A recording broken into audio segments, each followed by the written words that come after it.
Ontem a gente estava falando sobre a prova da segunda fase, e aí eu fiz algumas questões com vocês e tinha uma questão que falava de desconto. E aí eu comentei com vocês, mas eu queria só amarrar um pouquinho mais. A gente falou sobre desconto, que é vedado em regra o empregador descontar no salário do empregado, fazer desconto. É vedado, mas tem exceções. O próprio artigo 462 ele fala da situação na qual o empregador fez o adiantamento, então ele pode no final do mês descontar, lógico. Existe um dispositivo em lei que prevê aquele desconto, então ele pode descontar até 6% por exemplo, do empregado para o Vale Transporte. Ele pode descontar se tiver lá no contrato coletivo, ele pode descontar se previamente acordou com o seu empregado um percentual para um plano de saúde ou para um plano odontológico, para um clube de campo, enfim, existem descontos que foram previamente autorizados e que está tudo certo.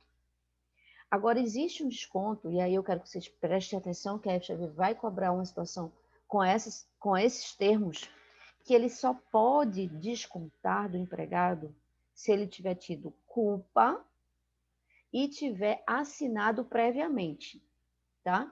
Então, vamos imaginar a situação que o empregado não cumpriu com a determinação da empresa. E qual é uma situação que a FGV já cobrou e pode voltar a cobrar para vocês? A empresa de posto de gasolina. Posto de gasolina, por exemplo. O dono do posto fala para o seu funcionário, olha só, aqui, para você receber um cheque, você tem que fazer uma análise de crédito para ver se esse cheque é sem fundo, verificar o CPF, enfim. Tem um procedimento X e o empregado simplesmente não cumpre com esse procedimento. Não cumpre. Deixa para lá. E recebe o cheque e o cheque volta. Mas calma, qual foi a orientação do empregador? A orientação foi: você só recebe o cheque se você fizer tal procedimento, tais procedimentos. E aí, se você fizer os procedimentos e esse cheque voltar, ou seja, não tiver fundo, de quem é o problema? Do posto de gasolina. Não pode descontar. Risco do negócio. Mas se você não fizer os procedimentos e o cheque voltar, aí eu vou poder descontar de você. Ele está fazendo um acordo prévio com o seu cliente, com o seu funcionário. Isso é possível? Sim. Aí o que tem que ser feito? Assina. Aí o empregado assina, ciente de que ele tem que fazer o procedimento. Aí ele não faz, o cheque volta.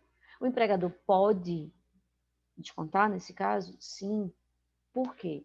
Porque ele teve culpa e ele autorizou previamente. Então, são dois fatores que fazem com que o desconto seja lícito.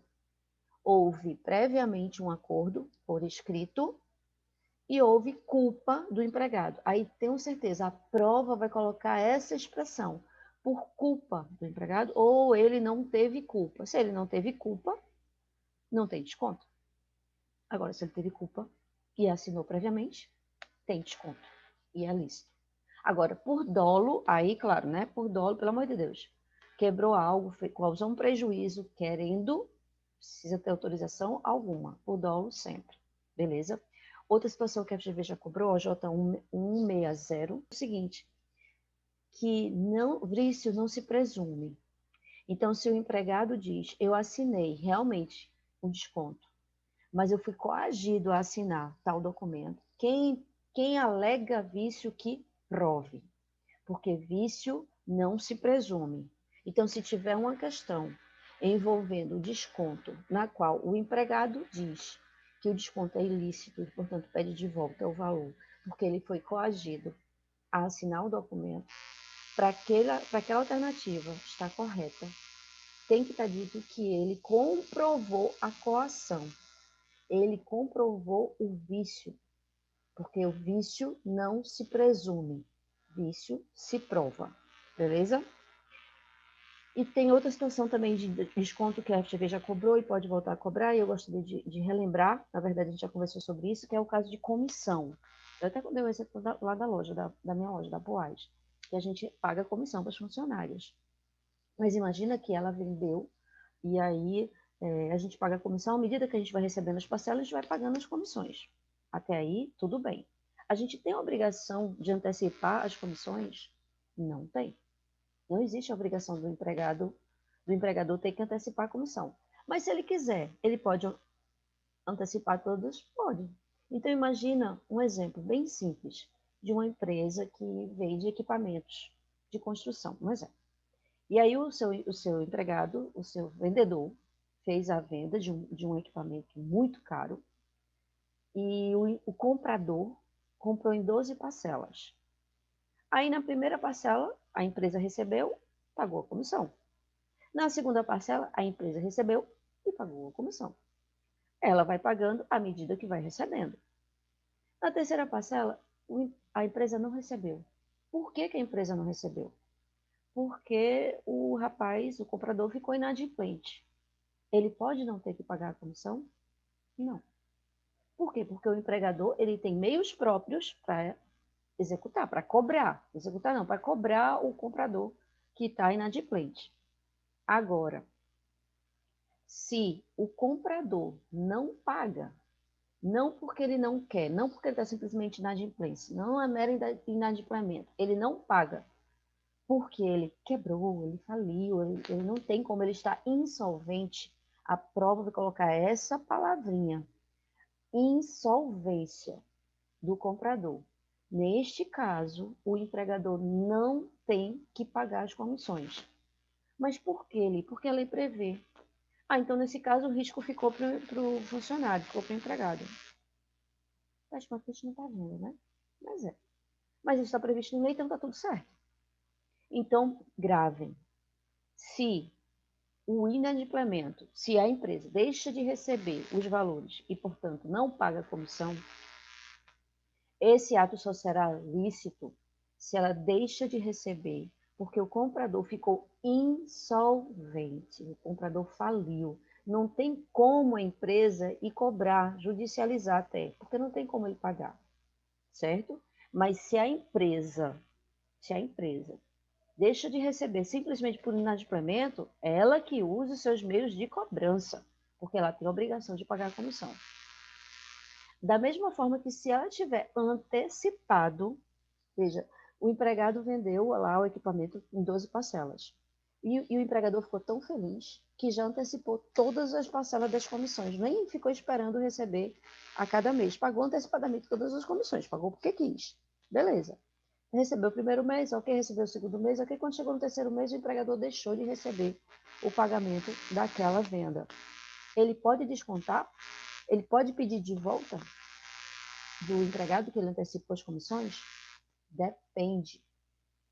Se ele tiver antecipado as comissões, porque, melhor dizendo, se ele tiver deixado de receber as comissões, o valor, porque a empresa que comprou, a pessoa que comprou, o comprador quebrou, faliu, ele pode pedir de volta.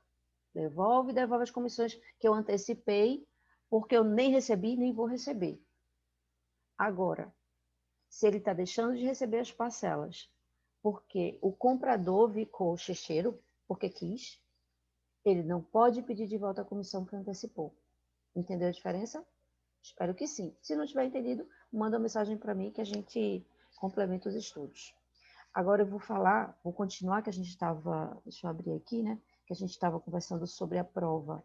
Eu estou gravando, né? Tô. A prova da segunda fase. E aí eu vou mostrar para vocês a questão. Eu falei do desconto, sim, eu coloquei aqui para vocês tudo que eu falei sobre a questão da possibilidade de desconto. A questão de desconto eu já tinha mostrado. E aí eu não preciso falar. E desconto máximo, sim. Qualquer compensação no pagamento que trata o anterior se torna, se falava sobre desconto, só pode haver se for equivalente ao mês de remuneração do empregado. Eu não falei isso. Então, a prova pode trazer uma situação na qual o empregador quer compensar umas verbas que ele já pagou, que ele já fez, ele quer compensar, que ele já quitou. E aí, peraí, eu vou fazer o pagamento da rescisão contratual, certo? O empregado saiu. Mas eu vou descontar aqui os valores que eu já antecipei.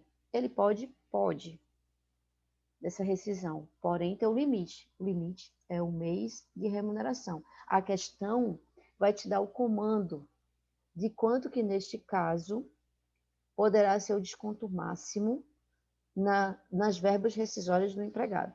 Beleza?